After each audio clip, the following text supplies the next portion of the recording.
Movie की शुरुआत में एक प्रयोगशाला दिखाई जाती है। दो वैज्ञानिक जिनका नाम पीटरसन और स्टीव होता है, वे एक रहस्यमय अनुष्ठान की तैयारी कर रहे होते हैं।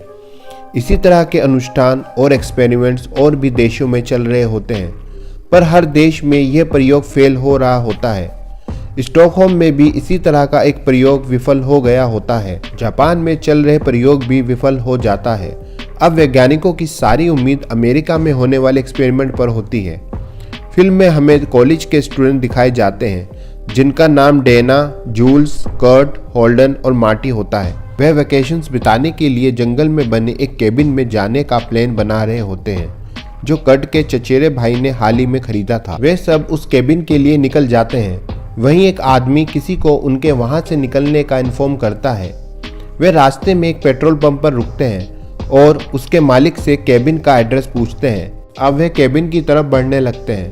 केबिन जाने का सिर्फ एक ही रास्ता होता है जो एक नैरो टनल से होता है।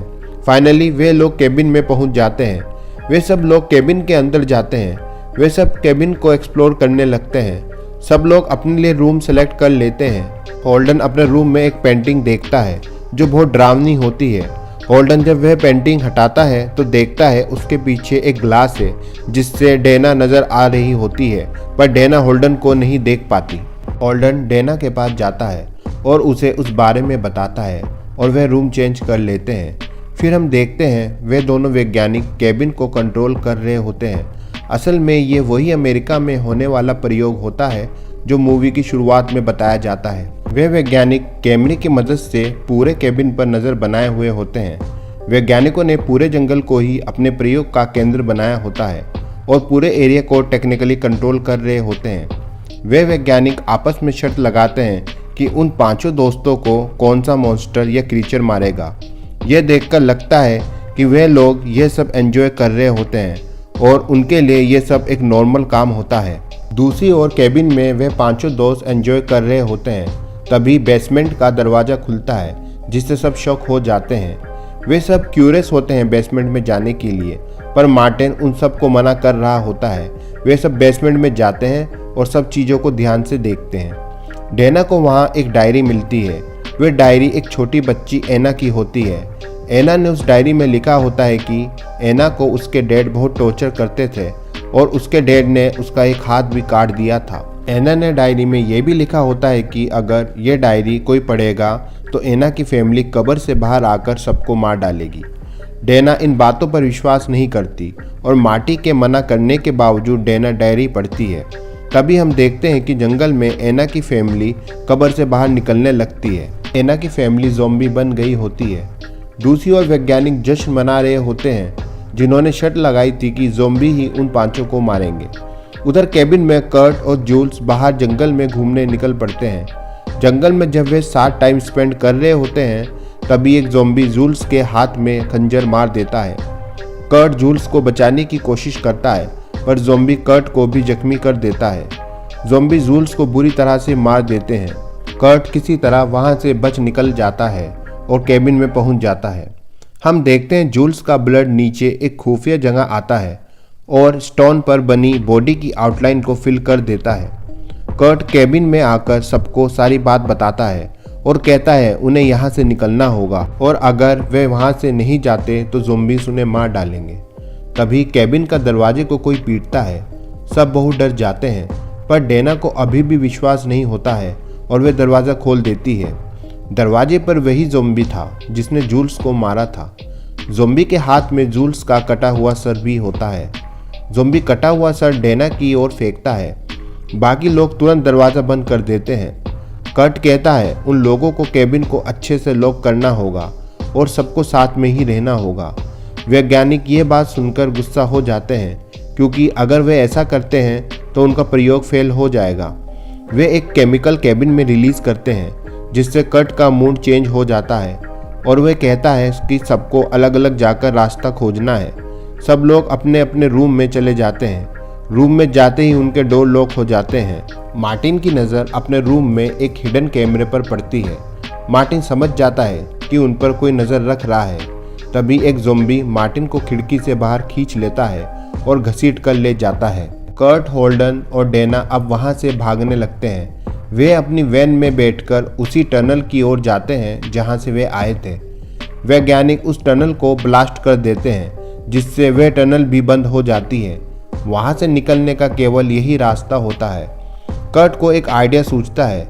वह कहता है कि वह अपनी बाइक से खाई को जंप करेगा ताकि वो दूसरी तरफ जाकर मदद ले आए। कर्ट बाइक को जंप कराता है और एक इनविजिबल वॉल से टकराकर मर जाता है।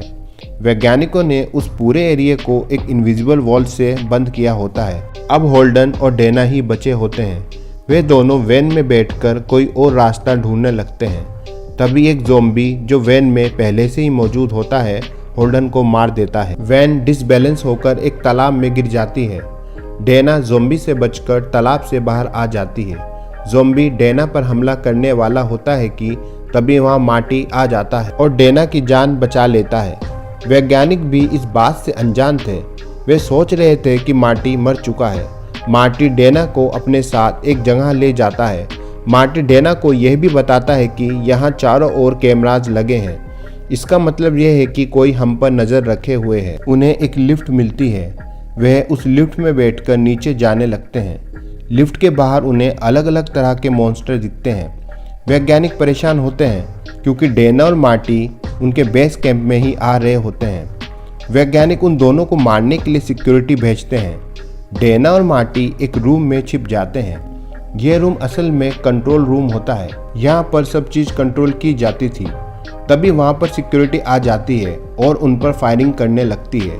अब डेना बचने के लिए वहाँ एक रेड बटन दबा देती है। बटन दबते ही सभी एनिमल्स एंड मॉन्स्टर के दरवाजे खुल जाते हैं। वे मॉन्स्टर बाहर आते ही खून की होली खेलने लगते हैं। वे सभी को मार देते हैं। डेना और मार्टी एक बुलेट प्रूफ रूम में बंद होते हैं और बच जाते हैं। वे सभी मॉन्स्टर पूरे कैंप में फैल जाते हैं और लोगों को बेरहमी से मारने लगते हैं। एक साइंटिस्ट जान बचाकर भाग रहा होता है। उसे डेना और मार्टी मार देते हैं। डेना और मार्टी एक जगह पहुंचते हैं जहां 5 लोगों की बॉडी की आउटलाइन होती है। उनमें से 3 आउटलाइन खून भरी होती है जो उनके फ्रेंड्स का होता है। तभी वहां कैंप की डायरेक्टर आती है। वह डेना और मार्टी को बताती है कि वे ये सब इस दुनिया को बचाने के लिए कर रहे हैं। वह डेना और मार्टी को बोलती है कि डेविल जो पाताल में रहता है उसे हर साल 5 लोगों की कुर्बानी चाहिए होती है और अगर डेविल को यह कुर्बानी नहीं मिली तो वह ऊपर धरती पर आ जाएगा और पूरी दुनिया को ख़त्म कर देगा। वे उन्हें कहती है कि अब उन दोनों पर ही निर्भर करती है इस त्याग की सफलता।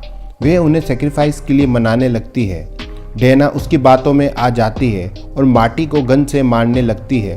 तभी एक भेड़िया आता है और डेना पर हमला कर देता है। मार्टी उसी गन से भेड़िया पर गोली चलाता है और भेड़िया को वहां से भगा देता है। मार्टी और डायरेक्टर की लड़ाई होने लगती है। तभी वहां हाथ कटी लड़की जिसका नाम एना होता है आ जाती है और डायरेक्टर को मार डालती है। मार्टी डायरेक्टर को नीचे खाई में धक्का दे देता है। डेना और मार्टी सोचते हैं कि वे बच गए और रिलैक्स करने लगते हैं। तभी वहां भूकंप आने लगता है।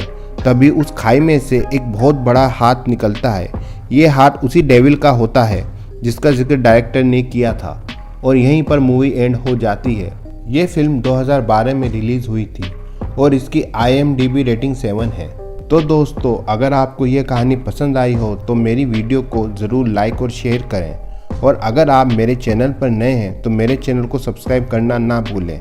बेल आइकन ज़रूर प्रेस कर दें जिससे आपको नई वीडियो का नोटिफिकेशन मिल जाए।